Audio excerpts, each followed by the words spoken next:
नमो भगवते वासुदेवाय। ओम योग माया भगवत्यै नमः। मित्रों, मैं रामोद पांडे शास्त्री आज कुमारी वैष्णवी चैनल से आप लोगों के समक्ष श्रीमद् देवी भागवत पुराण सप्तम स्कंद का 15वां अध्याय प्रस्तुत करने जा रहा हूँ।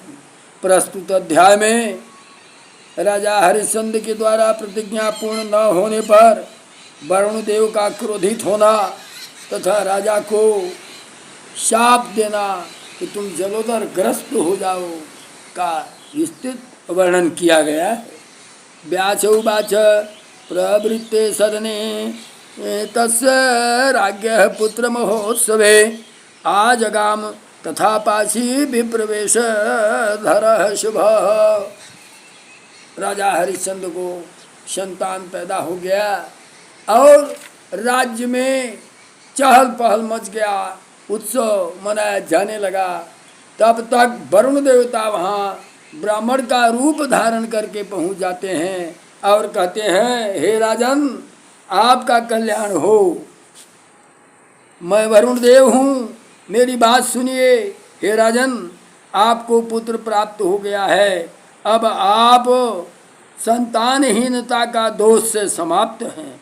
अतः आप मुझे जो वादा किए हैं उस यज्ञ के लिए सोचिए और उसको प्रारंभ कीजिए।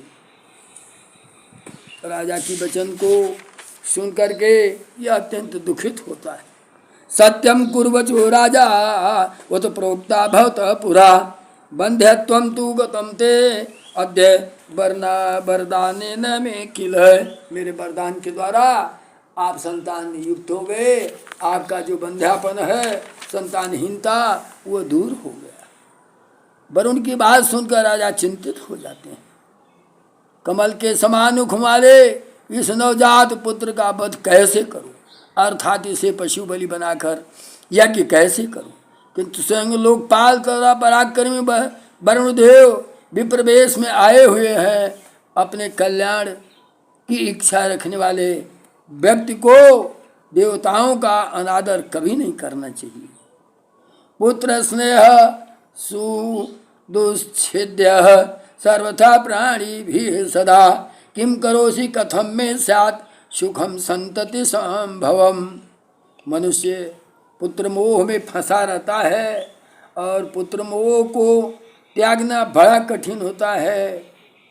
अपने पुत्र मोह से अपने को वंचित करना राजा के लिए ठीक उसी तरीके से बड़ा ही दुष्कर कार्य था। अतः सोचते थे कि मैं क्या करूं, कौन सा उपाय करूं जिससे मुझे संतान जनित सुख प्राप्त रहे।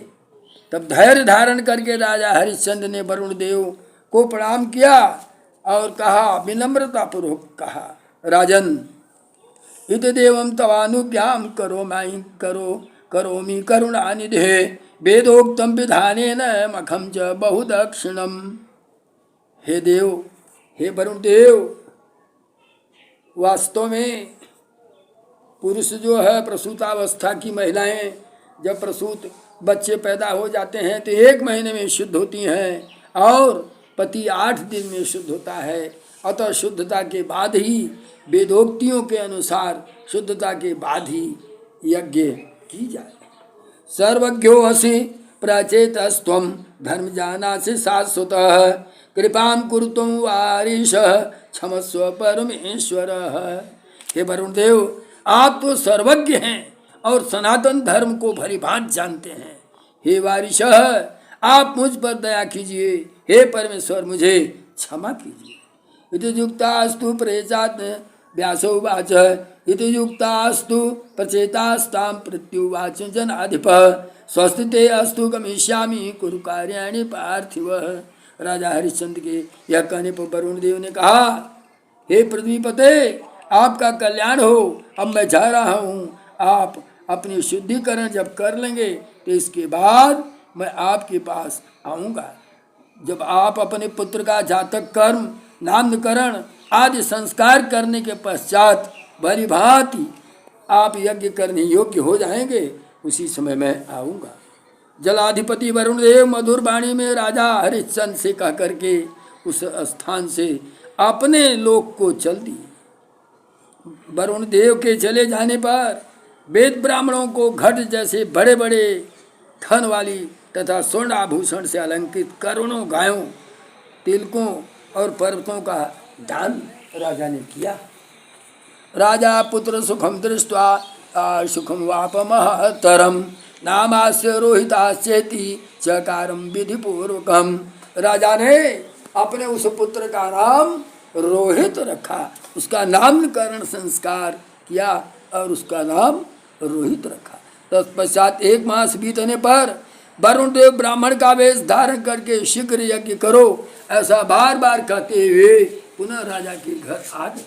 वरुण देव के देखकर राजा हरिश्चंद्र शोक के सागर में डूब गया और हाथ जोड़कर कहा, हे देव, मैं कितना भाग्यशाली हूँ कि आप मेरे यहाँ पधारे हुए हैं। हे प्रभु, आपने आज मेरे भवन को पवित्र कर दिया। हे वारिशः, मैं विधि पूर्वक आपका अभिलाषित यज्ञ अवश्य करूँगा। वेद वेदताओं ने कहा है कि दंत विहीन पशु यज्ञ के लिए श्रेष्ठ नहीं, अतः मेरे पुत्र को जब दंत निकल जाएगा इसके बाद मैं आपका यज्ञ करूँगा। ऐसा कहने पर वरुण जी के दिमाग में एक बार तो क्रोध आता है, लेकिन राजा हरिश्चंद्र के ऐसा कहने पर वरुण देव वैसा ही हो ऐसा कह करके उनके यहाँ से चले गए। इसके बाद बालक को कुछ दिनों के बाद दांत निकल आने के बात आ गई और वरुण देव ब्राह्मण का रूप धारण करके फिर आ गए। ब्राह्मण के वेश में जलाधिनाथ वरुण को आया देखकर राजा उन्हें प्रणाम करके उनका विधिवत स्वागत किया। मैं प्रचुर दान दक्षिणा के साथ विधिवत आपका यज्ञ करूँगा। राजा ने कहा, हे प्रभु, मैं विधिवत आपका यज्ञ करूँगा, लेकिन वृद्धों ने के मुख से हमने सुना है कि गर्भकालीन जो बाल होता है वह सिर पर अशुद्ध होता है और जब तक चूड़ा करण न हो जाए तब तक वह बालक जो है यज्ञ करने योग्य नहीं रहता है। इसलिए मेरे बालक का चूड़ामणि संस्कार हो जाने दे, इसके बाद मैं यज्ञ करने के लिए तैयार। तस्य इति वचनम श्रुत्वा प्रचेता प्रायतम पुनः प्रतारेसि माम राजन पुनः पुनरिदम पुरुवन। तब राजा इस वचन को सुनकर राजा के वरुण देव ने उनसे कहा, हे राजन, आप बार बार यही कहते हैं, मुझे आप धोखा दे रहे हैं। इस प्रकार ऐसा सुनकर के कहे कि आप पुत्र से में बधे होने के कारण आप मुझे बार बार धोखा दे रहे हैं। आपका मुंडन संस्कार हो जाने के बाद भी यदि आप यज्ञ नहीं किए तो मैं कोपाभिष्ट होकर आपको शाप दे दूंगा। ऐसा कह करके वरुण देव इनके घर से अपने लोक को वापस हुए। ऐसा कह करके चले जाते हैं वरुण देव। इसके बाद जब चूड़ामणि के समय महान उत्सव मनाया जा रहा था, चूड़ाकर्णम काले तो प्रवृत्ते परम उत्सवे संप्राप्ता तरसापाशी भवनम नृपते पुनः। ये वरुण देव राजा हरिश्चंद्र के नगर घर में आ जाते हैं। यज्ञान के सुतम आदाय रागी नृपति सन्निधौ उपविष्टाम क्रिया काले तदेव वर्णो अभ्यागत। इनकी पत्नी शिव्या अपने बच्चे को अपनी गोदी में लेकर के चूड़ा कर्म का कार्य करा रही है। कुर्म कर्मेति विस्पष्टम वचनम कथय नृपम विप्ररूप धर श्रीमान अप्रत्यक्ष युव पावक। आ जाते हैं तेजस्वी वरुण वहाँ आ जाते हैं और राजा से यज्ञ करने के लिए कहते हैं। ऐसा स्पष्ट वचन बोलते ही राजा के सम्मुख पहुंचकर उनसे हरिश्चंद्र व्याकुल हो उठता है। इससे राजा ने डरते उन्हें नमस्कार किया और उनका स्वागत किया। तत्पश्चात वरुण जी विधि पूर्वक उनका पूजन अर्चन के बाद आपका कहते हैं, हे स्वामी, राजा कहते हैं, हे स्वामी, मैं आपका विधि पूर्वक यज्ञ कार्य करूँगा। इस संबंध में मुझे आपसे कुछ कहना है, आप एकाग्रचित होकर उसे सुने। स्वामी, मैं आपके समक्ष उसे अब कह रहा हूँ, यदि आप उचित समझें तो स्वीकार करें। ब्राह्मण क्षत्रिय और वैश्य, ये तीनों का वर्ण संस्कार संपन्न हो जाने के बाद ही द्विजाति कहलाते हैं, अन्यथा ये शूद्र रहते हैं। ऐसा वेदताओं ने कहा है। ब्राह्मण क्षत्रिय वैश्य त्रयो वर्णादि जाते संस्कृतास्य अन्यथा शूद्रा एव वेद विदो विदो हो। हे प्रभु, तो तस्मात् सुतो में अद्य सूत्र वर्तते शिशु उपनीतम क्रियार्हम स्याद इति वेदेषु निर्णय है। वेदों के निर्णय के अनुसार मैं इसका उपनयन संस्कार कर दूंगा तो यह सिद्ध हो जाएगा। और इसमें वेदों के अनुसार निर्णय क्या है? ब्राह्मण के बच्चे का, संतान का 8वें वर्ष में उपनयन संस्कार, और क्षत्रियों का 11 वर्ष में और वैश्यों का 12 वर्ष में उपनयन संस्कार होता है। हे देवेश, यदि आप मुझे दीन सेवक पर दया कर दें तो मैं इसका उपनयन संस्कार करके यज्ञ पशु बलि बनाकर आपको श्रेष्ठ यज्ञ करूंगा। सभी शास्त्रों के विद्वान तथा धर्म के ज्ञाता विभो आप लोकपाल हैं। यदि आप मेरी बात सत्य मानते हो तो अपने भवन को लौट जाए। व्यास उवाच यदि तस्य वचनश्रुत्वा दयावान या दशाम पति आमेति इति उत्तम यथावा संप्रसन्न वदनो नृपः। उनकी बात सुन करके दयालु वरुण देव वापिस चले गए। उधर वरुण देव के चले जाने के बाद राजा हरिश्चंद्र परम आनंदित होता है। तदंतर राजा हरिश्चंद्र अपने राज कार्य में तत्पर हो जाते हैं और कुछ समय बीतने के पश्चात ये ब्राह्मण के रूप में आने का प्रयास करते हैं। लेकिन राजा हरिश्चंद्र अपने राज कार्य में तदंतर लगे रहते हैं और अपने पुत्र का उम्र हो जाने से वह उसका उपनयन संस्कार के लिए तैयारी करते हैं। पुत्र का 11वां वर्ष 11 सुतस्त्याब्दे प्रतिबंधा विधौ नृपः विदधे विधिवत कार्यम चित्ते चिंता आतुरः पुनः। अब 11 वर्ष का इनका बालक हो जाता है तो व्रतबंध के विधान के अनुसार विधिवत कार्य आरंभ किया गया और सारी तैयारी के बाद उपनयन संस्कार का कार्यक्रम शुरू किया गया। उनके मन में चिंता के कारण बड़ी उद्विग्नता थी। जब राजकुमार का यज्ञोपवीत हो गया, इससे संबंधित अन्य कार्य हो रहे थे, उसी समय वरुण देव ब्राह्मण वेश धारण करके वहां पहुंच जाते हैं। राजा हरिश्चंद्र को देखकर प्रणाम करते हैं। राजा तुरंत हरिश्चंद्र जो ही देखते हैं वरुण देव को प्रणाम करते हैं और दोनों हाथ जोड़ करके प्रसन्नतापूर्वक सर्वश्रेष्ठ वरुण से बोलते हैं, देव, अब यज्ञोपवीत तो हो जाने के बाद मेरा पुत्र यज्ञ पशु योग्य हो गया और अब आपकी कृपा से मेरा निसंतान रहने के होने वाला जो लोक निंदा है वो अभी समाप्त हो चुकी है। कर तुम इच्छामि अहम यज्ञ प्रभूत वरद अक्षिणाम समय सुन धर्मज्ञम सत्यम वद्य ब्रवीमि अहम समावर्तन कर्मांते करिष्याम तवेप्सितम मनु ममो परितयाम कृत्वा तावत् तत्त्वं क्षन्तुमर्हसि। राजा वरुण देव से कहते हैं, प्रभु मेरे पर दया करिए, मेरे बच्चे का जो समावर्तन कार्य है यह पूरा हो जाने दीजिए। समावर्तन कार्य पूरा हो जाए तब मैं आपका यज्ञ पूर्ण करूं। वरुण उवाच प्रातरयस्यामि मां राजन् पुत्र प्रेम कुलो भीषम मुहुर्मुहुमतिम कृत्वा युक्तिम युक्त्वा महात्मते।